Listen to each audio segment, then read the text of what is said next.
অনেকেই বলে অপেক্ষা হচ্ছে শুদ্ধতম ভালোবাসার প্রকাশ। ভালোবাসতে সবাই পারে, কিন্তু সবাই প্রিয়তমার জন্য অপেক্ষা করতে পারে না। আসলেই কি তাই? জানি না তো, হবে হয়তো। তবে অপেক্ষার কাছে আমি অনেক ঋণী।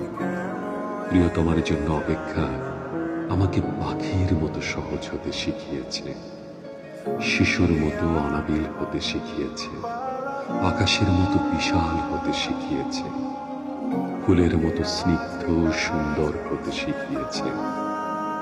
অপেক্ষা আমাকে সাগরের নীল জলরাশির মতো গভীর হতে শিখিয়েছে, প্রকৃতির মতো স্বচ্ছ হতে শিখিয়েছে, সোনালী সন্ধ্যার মায়াবী মৌনতার মতো নিবিড় হতে শিখিয়েছে। শেষ পর্যন্ত অপেক্ষা আমাকে কবিতার মায়াবী অনিন্দ ভুবনের কাছে নিয়ে গেছে।